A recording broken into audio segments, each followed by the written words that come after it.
to sing, and it's lovely to see so many of you have come out. We've got new people in our congregation today. You can maybe talk to them while they're here when you've got a wee cup of tea. And we've got the normal Auchengrey folk, Terbracks folk, and it's nice to see you all. This week we're having a kind of traditional carol service, really reflecting on a journey, the journey to Christmas. And it really is quite funny because when I said to Margaret, I was thinking on the theme, a journey, and she said, that goes with the church Christmas card, which it did because I pinched all their ideas. And then the minister this morning, Robert, spoke about a journey, and then our new minister who's coming soon, spoke about his journey from South Africa. So it's really quite relevant today that we speak about the journey that we're going to make into Christmas. So welcome everybody. And the first carol we're going to sing tonight, and they're all from your sheets. Don't ignore the numbers up here, they're from this morning. So the number, the numbers I'll tell you, but the first carol tonight is Ding Dong Merrily on High. It tells us that the bells are ringing in heaven, and they're rung by the angels, and in the evening by singers, and tonight you are the singers. And I hope that you'll enjoy this wee rousing tune. It's number 17 in your wee booklets.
And what lovely singers you all are. Good, we're going to have a great night. Well, the next carol that we're going to sing, where am I, Margaret? Am I slide 4? Right. This carol was written by an American. His name was Edmund Sears, and it was written in 1849. Now, his version of the world was a place of sin and darkness. We've come a long way in our journey since then, a long way in life and at Christmas. So let's hope that the last verse of this song is going to come to fruition. It's number 14 in your wee brochure. And it came upon a midnight clear. Is it? It is.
Was a nice bulb. It kind of got out of shape when I tried to sort it, but it took me a while to realise that it's actually a map. Could we go back to that, Margaret? It's actually a map of the world that's on it. You see it? In the glass bulb. But it took me a while to realise that. I was trying to get it to the right shape when I suddenly thought to myself, oh, I think that's supposed to be the map of the world. The next carol we're going to sing tells of a king who sets out to help somebody in need, and it asks that we should do this too. It's Good King Wenceslas, and it's number 15.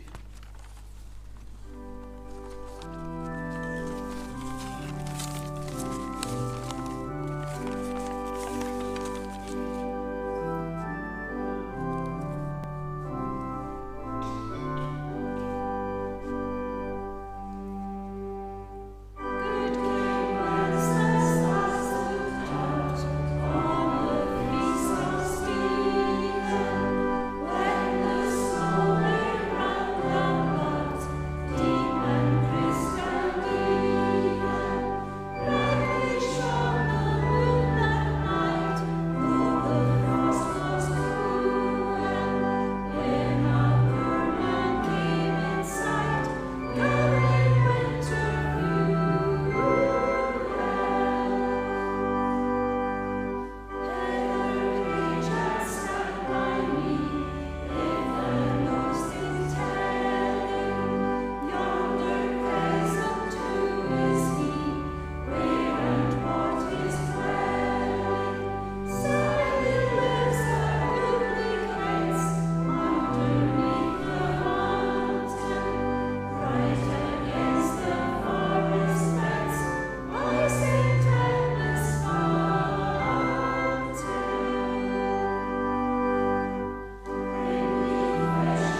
Well, there's one thing in this church that we do. We're very giving, and I know that because this morning Margaret had to move all the baskets of all the boxes and bags of food that had come in for the appeal for the food bank, and we give in a lot of ways, so we're not stuck with that. But this is a nice wee poem that came from the Christmas carol sheet, the one that's come through your door. And if you don't have one before you go, tell us, because it's a beautiful Christmas card this year.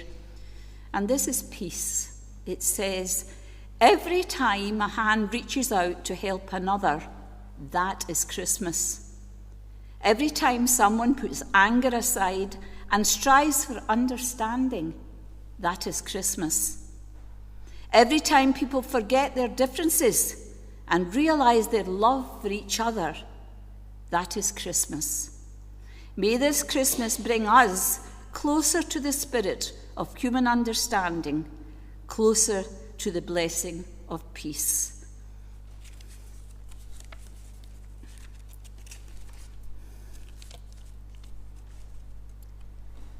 The carol, O Little Town of Bethlehem, is a carol of hope and invitation.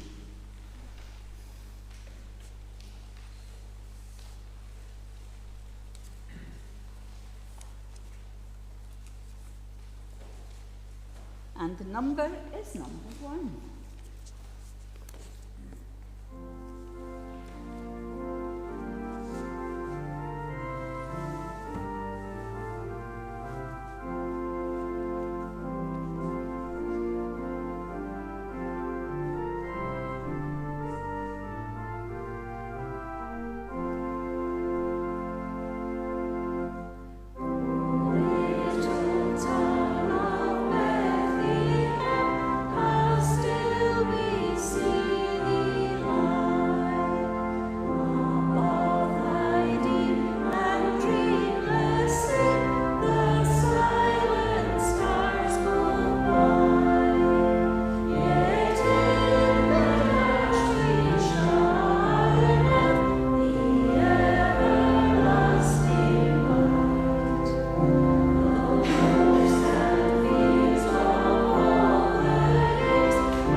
The good news of the Christmas season is that Jesus came to earth as a baby to save a sinful world and to bring peace and hope to us all.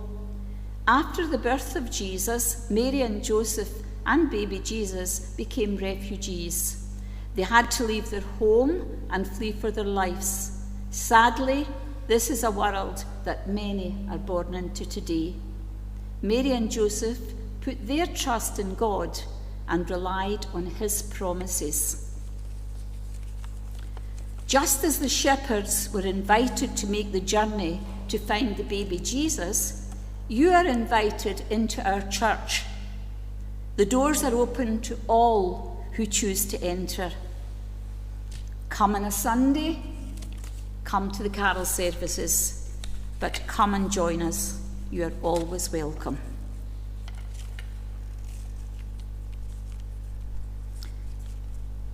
We're going to sing while shepherds watch their flock at night, and it's number 7.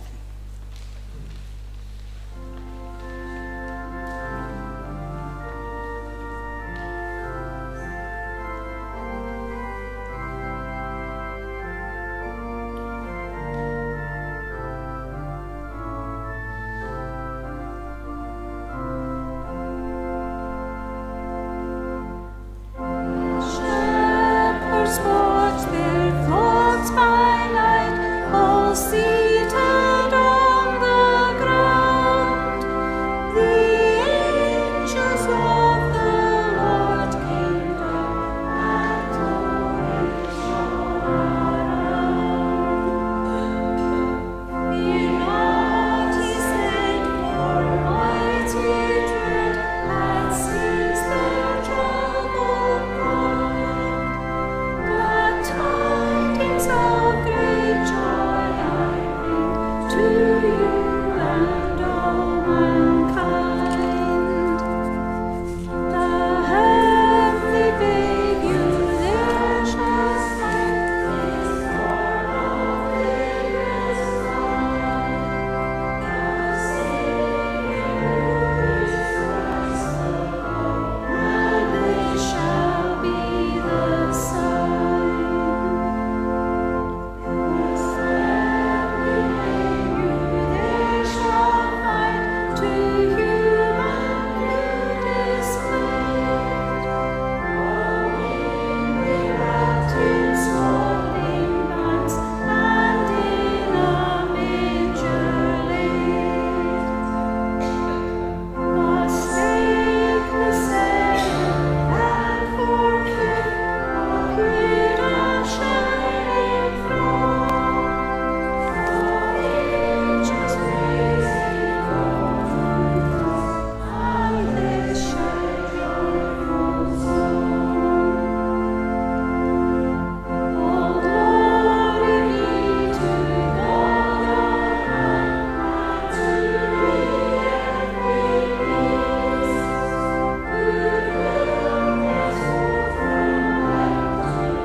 Jane was telling me that Sally had a memory about weighing a manger. Is that right, Sally?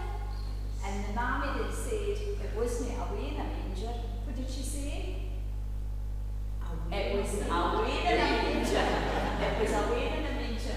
And I thought, since Sally's come along, we could maybe sing a weighing a manger, just as a wee special treat. So, and Sally will know all the words of that without any bother. Sure you will. Right, we're going to sing Away in a Manger.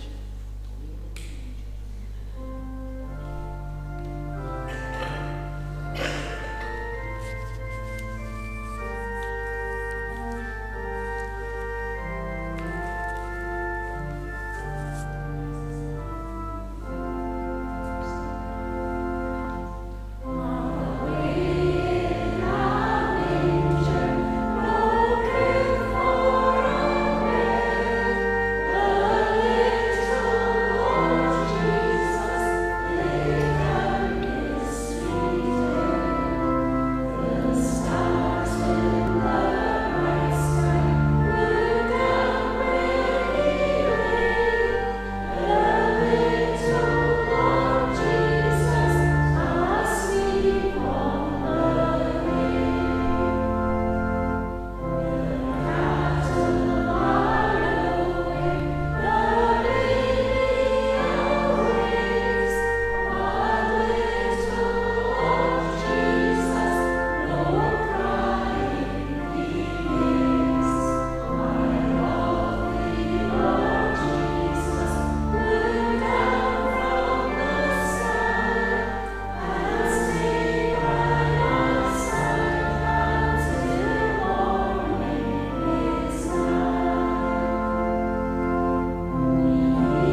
really kind.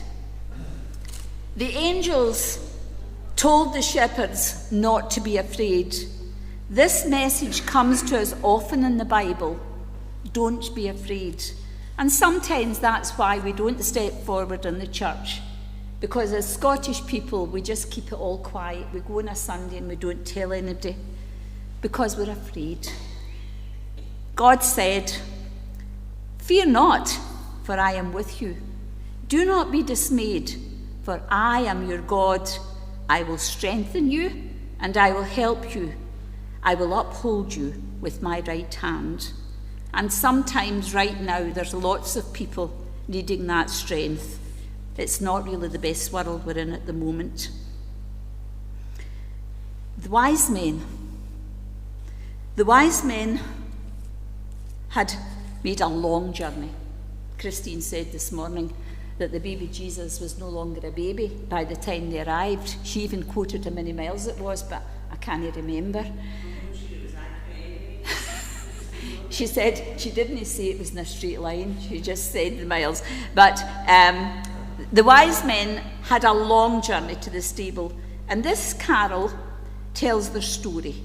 It tells the story of them going with their gifts and the kind of things that the gifts were meant for, what the reason was. So the wise and three kings, number 21. And I always laugh because somehow in my childhood they were always known as the wise men. But nowadays the children talk about the three kings. I think it's all to do with the nativity because they get dressed up as kings with the crown. But in my time, when I was a child, it was the wise men. So let's sing. That's a lovely slide, isn't it? Beautiful. Thank you, Audrey.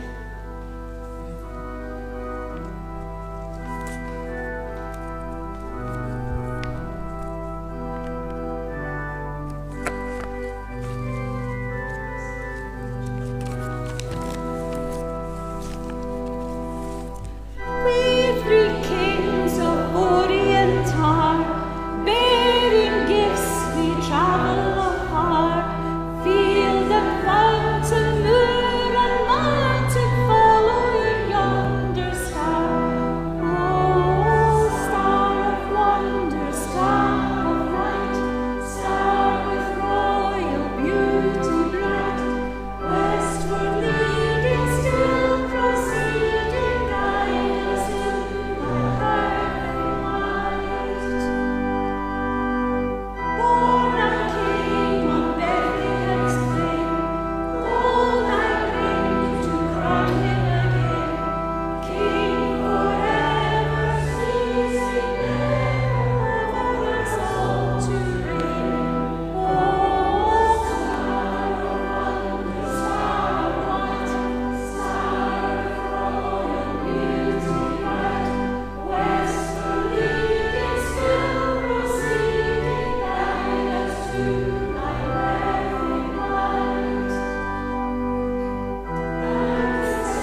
wee bit stuck on my sheet because I've not got a printer at the moment and I'm not able to print, so I've got so many bits hanging on to the bit of paper. I'll be lucky if I can find where my next page is. Are you busy just now thinking about parcels, thinking about wrapping them up? I did hear somebody say last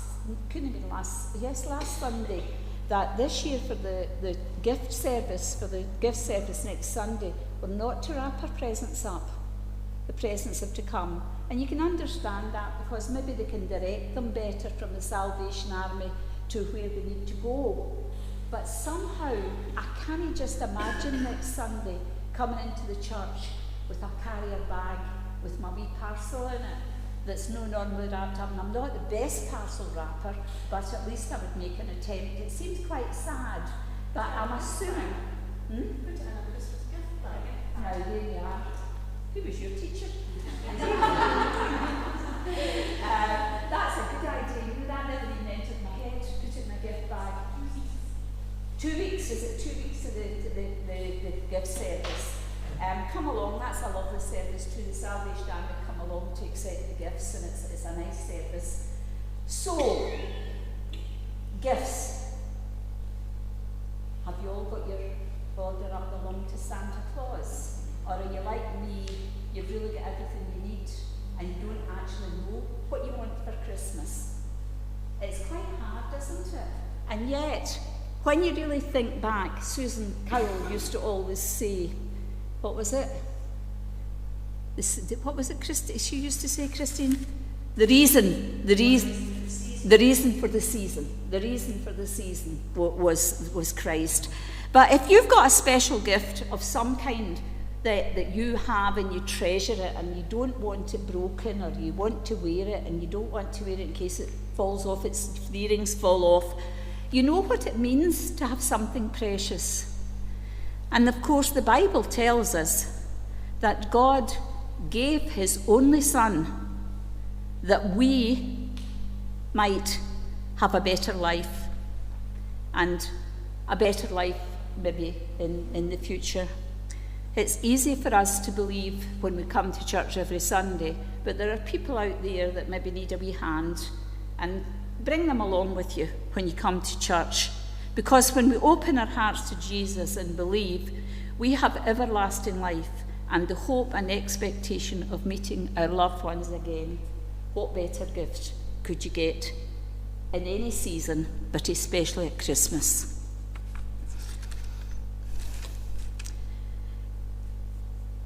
Excuse me. This question was in the church Christmas card, which I have destroyed because I needed the bits of paper.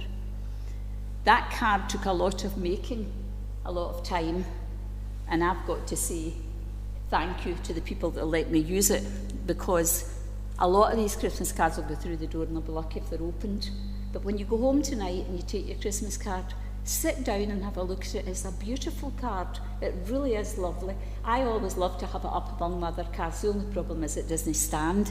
It's always falling down. And this year I've got such a wee house, I'll be lucky if I've got room for Christmas cards. The next carol is God Rest You Merry Gentlemen, and it tells the Christmas story. And it's number 16 in our wee brochure.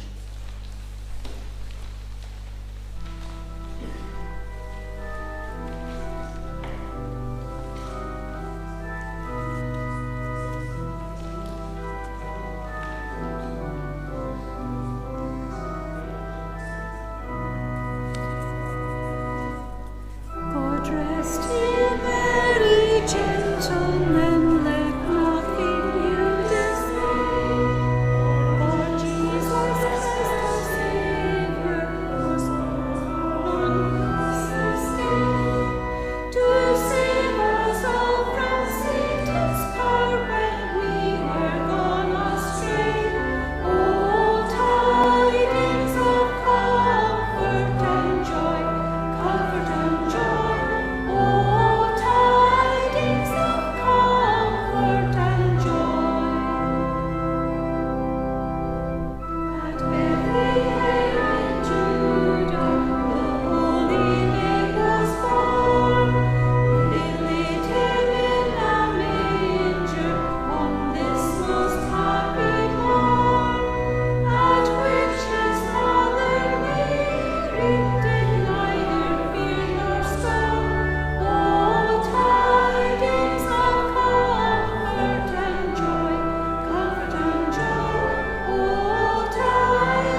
it's been quite a quick wee service. It's not lasted very long, but the nice thing is there's tea and biscuits, and there's a chance of a wee blether, and the church is lovely and warm. So although it's only going to be about 7:45, still it's been a nice 3/4 of an hour. And I would ask you to look in your Christmas card at the back. There's information on all the events that are going to be on in the church over the next couple of weeks. And it would be nice if you could come along to the next 2 carol services. Now, the one next week is going to be totally different, because Audrey, we can't do without Audrey, because we can't really sing, but we're going to have a wee trial, because Audrey's got something else on. She's going to play in Lanark, and I tried to persuade her to play the bit she's going to play at the following carol service on the 18th. But next week we're going to have a Christmas sing-along, and it's going to be more Christmas songs than carols. And we're hoping the kids will come along, maybe the Sunday school, some of the Sunday school will come along. We'll ask the Sunday school if we can borrow their musical instruments. We did this last year, but we had Marion and the wee boy with his accordion, but we decided this year that we would just do it ourselves. So we're going to have a sing-along Christmas next Sunday.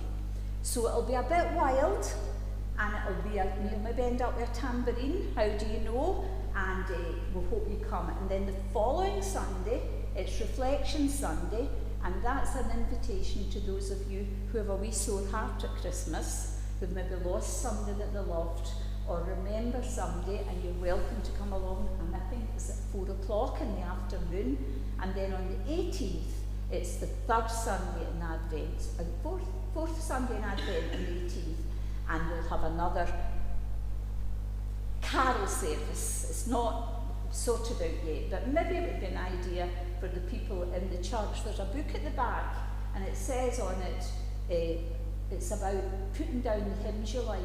Why don't you take a wee bit of time on next Sunday and write down the carols you like?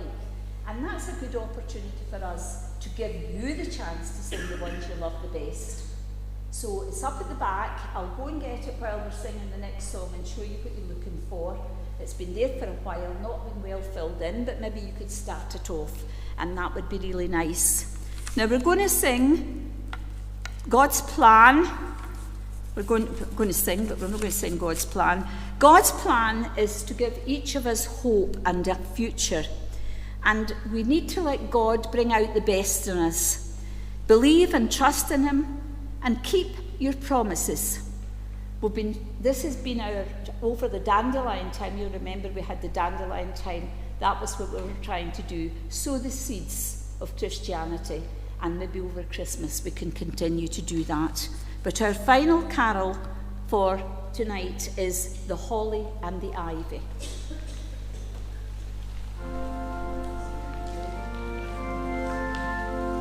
Now this one's a good chance to get roused up and sing it your loudest.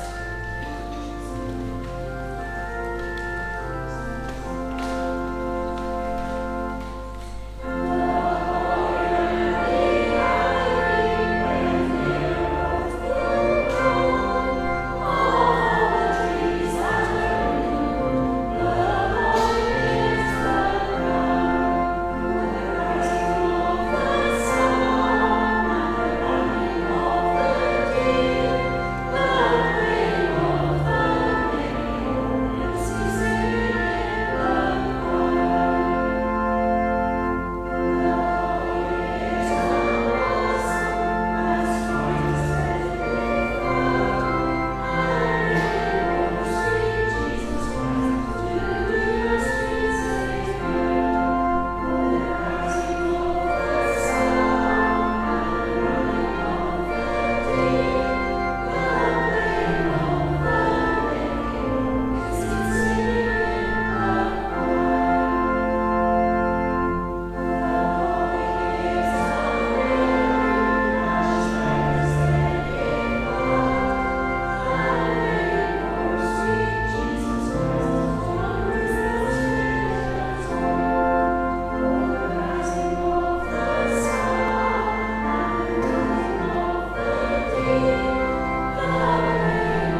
So that's our singing finished. We hope you'll stay with us for a wee while, have a cup of tea, a biscuit and a blather, get to know people around about. Most of us know each other, but we've got new people you could maybe introduce yourself to. And we ask maybe just a wee prayer. You don't need to clasp our hands or close our eyes, but just a wee prayer within our hearts to know that we have prepared room for God in our lives. And that's what it's all about. Thank you for coming. Enjoy your wee cup of tea. Now it's a can I help yourself cup of tea tonight, so it's up the back. Jane Hunter.